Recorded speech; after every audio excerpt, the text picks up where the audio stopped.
이제 이 이후에도 또 전쟁은 언제든 생길 수 있다고 좀 생각이 되거든요. 그래서 혹시나 그나마 가능성이 있는 좀 예상되는 전쟁이 여기 또 생길 것 같다. 혹은 이런 전쟁이 생기기 전에 막으려면 어떤 걸 또 하면 좋을지 그런 거를 조금 알려주시면 좋을 것 같습니다. 네, 이건 내가 주장하는 게 아니고 네. 전 세계 전문가들이 그러니까 일단은 이제 우크라이나 터졌고 그죠? 그다음에 이제 이스라엘 팔레스타인 터졌고 네. 다음에 이제 터진다면 전부 다 중국이 대만을 침공하느냐 안 하느냐 이걸 많이 예상을 해요. 그래서 아까도 이야기했잖아요. 침공 안 하기를 우리는 바라야 되고 침공하게 될 경우 이제 우리는 휩쓸리지 않기를 이제 바라야 되고 이제 그래서 최대한 이제 미국이 일본이 대만을 적극 지원하겠다고 지금 이야기를 하고 있거든요. 근데 우리도 지원하겠다 뭐 이랬는데 최대한 어쨌든 우리는 전쟁에 안 휩쓸려야 되고 그 전쟁이 왜 우리한테 중요하냐면 아까도 했지만 우리의 모든 물동량이 글로 다 지나가요. 삼중국해로. 그러면 그게 다 멈춰지면 우리 경제는 뭐 굉장히 어려워져요. 네. 그래서 우크라이나 러시아 전쟁도 그렇고 이스라엘 팔레스타인 전쟁도 최대한 빨리 민간인이 피해 입지 않고 평화적으로 잘 해결되기를 우리는 바라야 되고 또 그랬을 때 저는 그렇게 되리라고 봅니다. 왜냐하면 지구의 이성을 믿습니다. 지구의 이성을 믿고 아무리 악독하더라도 오래 못 가요. 그 악독한 히틀러도 몰락하고 망할 수밖에 없고 그래서 우리는 더 선한 마음으로 더 선한 세상을 위해서 우리가 더 노력하고 더 뛰고 그랬을 때 우리한테 더 좋은 미래가 저는 온다고 확신합니다. 그러면 선장님, 사실 이스라엘, 하마스 이런 전쟁들이 그 전쟁 자체로도 너무 마음이 아프지만 일단 우리나라에 미칠 좀 경제적으로든 어떤 악영향이 있을 것 같거든요. 당연히 있죠. 네. 당연히. 우리한테는 이제 또 하나의 위기가 오고 있는 거죠. 좀 두 가지로 지금 영향을 미치고 있고 이제 하나는 뭐냐면 중동에서 또 전쟁이 일어나니까 우리는 이제 에너지를 100% 수입해서 쓰는 나라니까 네. 유가가 올라가죠. 그죠? 물가가 올라가죠. 꽃은지 올라가더라고요. 그렇지, 얘네 그렇지. 나한테 말도 안 하고 전쟁을 하고. 그 다음에 이제 세계적으로 이제 공급망 자체가 정상적으로 흐르다가 이게 끊기고 막히면 올라갈 수밖에 없는 게 그 중에 하나가 이제 아까 전에 석유, 그 다음에 이제 식량 이런 것들이 지금 올라가고 있죠. 이제 그래서 이런 부분도 이제 하나는 뭐냐면 불장난이 계속 일어나면 안 되죠. 그죠? 우크라이나에서 불장난, 그 다음에 이제 지금 중동에서 그 전쟁이 일어나고 그 다음에 이 한반도의 전쟁이 동북아에서 일어나지 않아야 되는데 이게 또 지금 네 군데 전쟁이 일어날 가능성을 이미 세계적으로 언론들은 막 이야기하고 있습니다. 그래서 우리는 최대한 그게 안 일어나기를 기도하고 또 그에 대해 철저하게 대비하고 준비해야 된다는 걸 이야기하고 더 철두철미하게 경계하고 또 경계해야 되는 게 이번에 이제 이 두 전쟁이 우리한테 주는 시사점이죠. 여러분 쉽지요, 그죠? 이제 조금 이해가 됩니다. 그렇지. 네.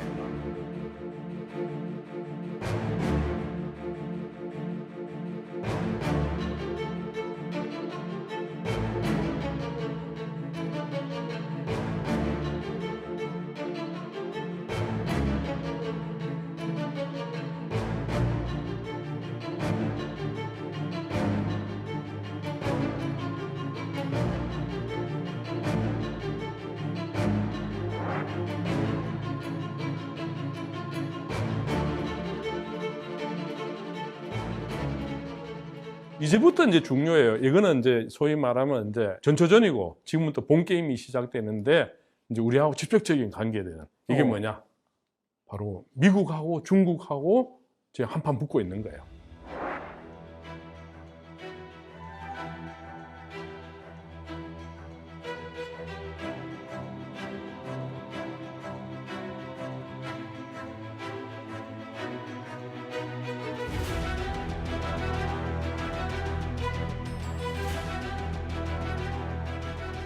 첫째는 뭐냐? 이념의 패권. 전에는 미국하고 소련하고 붙었는데 지금 중국하고 미국하고 붙고 있는 거예요. 또 하나는 이제 중요한 게 뭐냐? 무역 공급망에 전 세계에 우리가 수입으로 먹고 산다 그랬죠, 그죠? 공급망을 이제 우리나라가 패권을 지느냐. 그 다음에 중요한 게 이제 기술이에요, 기술. 기술은 이제 반도체 기술, 백신 기술, 뭐 인공지능 기술, 막 이런 갖고 또 막 붙고 있고, 그 다음에 중요한 게 수많은 사람들의 일자리를 만드는 산업, 그죠? 산업, 공장, 뭐 이런 것들이 두 나라가 4개 분야에서 막 붙고 있는 겁니다.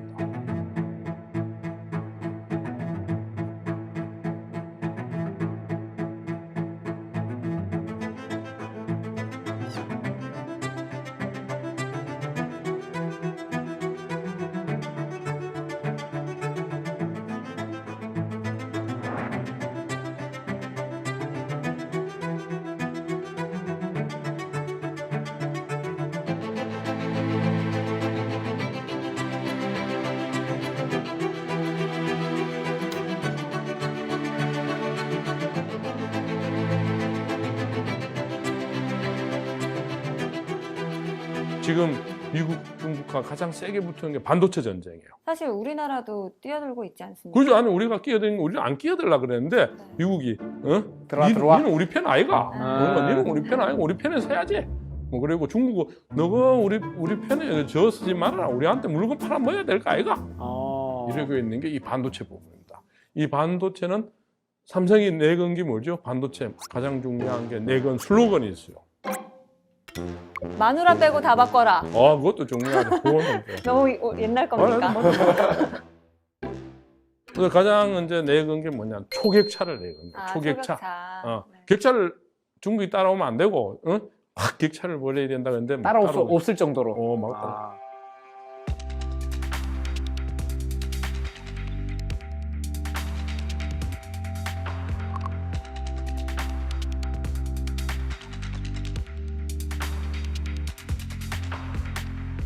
그리고 알죠? 1차 산업혁명은 뭐죠? 1차 산업혁명 가장 중요한 게 증기기관차. 그렇지. 그러니까 2차 산업혁명은 이제는 전기. 그렇지. 야, 똑바로 에디슨의 전기. 아. 3차 산업혁명은 인터넷. 정보. 그렇지. 인터넷 영어로. 인터넷이라고 인터넷. 인터넷. 그다음에 이제 4차 산업혁명. AI입니다. 그렇지. 그래서 이제 우리 이런 좀 배운 거 있다, 엄청난 변화 속에서 2차 산업혁명 때는 그때는 에너지가 가장 중요한 거야. 네. 그러다 보니까 전기를 만들 수 있는 석유, 석탄, 철강 회사들이 세계에 가장 중요했어요. 그 다음에 50년 전에 세계에서 가장 큰 기업들은 어떤 기업들이었냐면 기술 회사들. 기술. 근데 지금은 전 세계 가장 큰 회사가 어떤 회사들이에요? 저 사가 제일 크게 보이는데. 그죠. 사과, 핸드폰. 이 핸드폰 하나로 전 세계를 연결시키지요. 그죠? 네. 한마디로 전 세계가 이제 다 네트워크가 되는 이 시대가 되는데 네트워크. 이걸 총체적으로 한마디로 플랫폼 경제라 그러니까 플랫폼. 이야. 그러니까 애플, 구글, 아마존 이 안에 뭐냐 하나의 생태계가 만들어진 거야. 20억 명이 연결되고 그래서 이제 이 플랫폼 경제가 왜 중요한지를 내가 그다음 딱 보여드리면 지금 벌건 게 뭐냐? 벌건 게 미국이 지금 플랫폼 기업으로 전 세계를 제패해 가는데요. 근데 오른쪽에 보면 이제 여기에 맞짱 뜨려고 하는 게 이제 중국의 알리바바, 텐센트 들어봤죠? 네. 그래도 우리 기업이 하나 있죠. 삼성이죠. 당연히 삼성이 제형 압도적으로 삼성. 우리나라 기업에 차지하는데 그래서 이제 저는 이렇게 이야기해요. 이 삼성 같은 기업이 앞으로 5개 더 나와야 된다고. 미국도 중국도 그러고 선도 기업들이 세계적으로 경쟁력 있는 기업들이 있어야 되는데 이제 우리도 더 많이 나와야 되는데 지금 4대 기업 이야기하고 있지만 저는 훨씬 더 많이 나와야 된다고 합니다.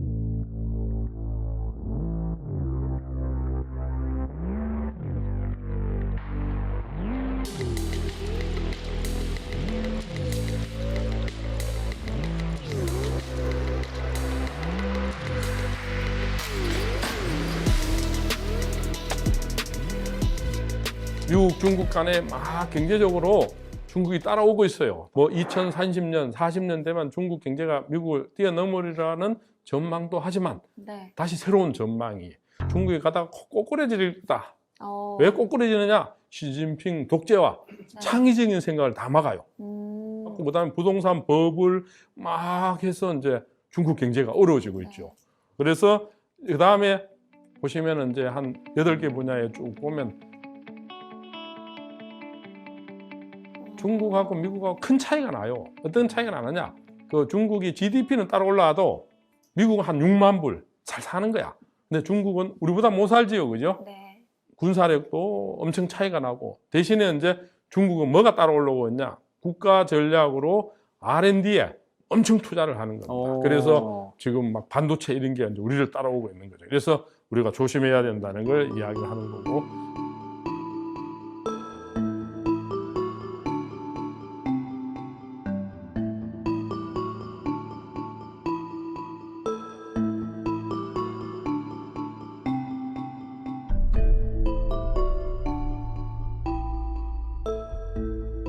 그러면 중국의 미래가 어떻게 될까? 네. 전 세계 사람들이 다 관심을 갖고 있겠지요, 그죠? 네. 그래서 최고 이제 전문가들이 그린 그림은 현재 상태 같이 그래도 계속 시장 경제하고 일당 독재하고 잘 어울려서 가는 거를 음양이 조화를 이룬다. 그게 현재고 그런데 블루 제스민 자스민 차 말하는 거예요. 그렇지. 아. 향기로운 과거에 취해 있다는 네. 뜻이야. 과거 영화에서 우리가 옛날 최강국이었는데 도취돼서 이제 어려워질 수 있고 그다음에 마지막으로 이제 숨막힌 여왕에서 나라가 잘못하면 해체될 수도 있는. 근데 이제 중국 사람들은 이 부분에 대해서 굉장히 예민해하고 있죠. 근데 절대 이게 동의 이제 안 할 것 전 같은데요. 세계적으로 중국 전문가들이 보는 미래 전망입니다.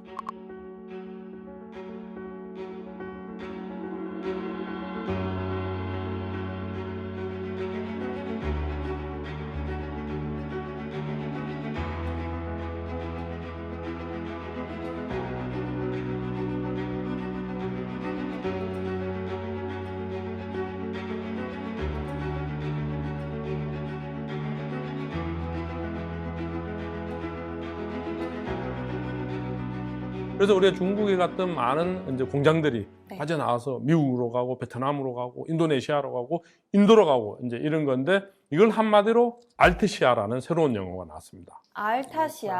알타시아. 네. 알타시아는 뭐냐면 알터너티브라고 들어봤죠. 영어로 그죠? 어, 얼터너티브 대체. 대안. 얼터너티브 대안하고 아시아는 아시아. 이걸 합성을 시킨 거야. 앞서가는 기술은 대한민국과 일본 같은 나라가 있고 인구로는 인도가 있고 또 임금 같은 거는 베트남 같은 나라가 중국보다 더 싸니까 네. 중국에서 다 빠져나와서 그냥 이런 나라들하고 우리가 같이 하자. 아시아가 대안이 될 수 있다. 그렇지.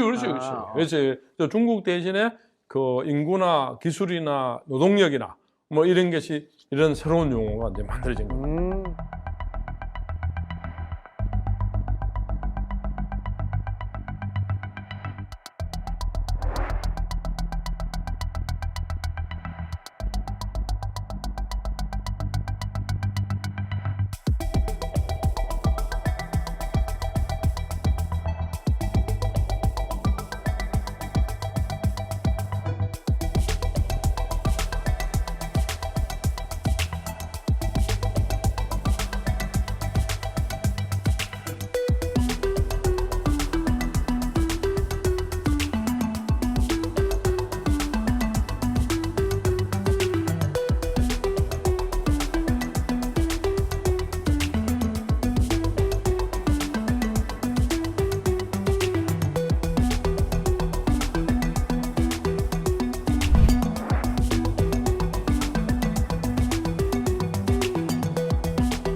그러면은 이제 우리가 주역이죠. 우리 중심으로 가면 여기 뭐죠? 한반도 지도 지역이죠. 네. 한반도 지도에 보면 우리 위에 북한이 있고 러시아가 있고 중국이 있고 일본이 있고 미국이 있다면 이제 6개 나라들의 대한민국과 미국과 일본 이게 자유민주주의 국가고 네. 이제 북한과 이제 중국과 러시아. 러시아는 독재 국가들 그죠? 네, 이런 국가들이 근데 보면은 이제 중국이 인구는 압도적으로 맞지만 경제는 미국이 가장 세고 일본이 세고 이제 우리가 세고 저쪽 군사력이 세고 이제 이렇게 해서 우리 이 한반도를 둘러싼 이 소위 최강국들이 어떻게 보면 굉장히 긴장하고 또 우리로 봐서는 또 긴장해야 되는 그래서 보면 이제 이런 나라들도 아무리 최강국이라도 문제들을 다 갖고 있어요. 네.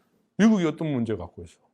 과거 같던 그야말로 팩스 아메리카나 전성기가 아니고 지금 이제 쇠락기라고 보는 거죠. 그런데 이제 강대국이 쇠락기로 가면 그 도전자가 나타나는데 그 중국이라고 보고 투키디데스의 이제 맞습니다. 혁명이라 그랬는데 이게 이제 어떤 현상을 벌어지냐면 잘못하면 전쟁이 지금 보지만 됩니다. 전쟁들이 막 뻥뻥 터지게 되는 겁니다. 그래서 지금 전쟁들이 벌어지고 있는 거죠.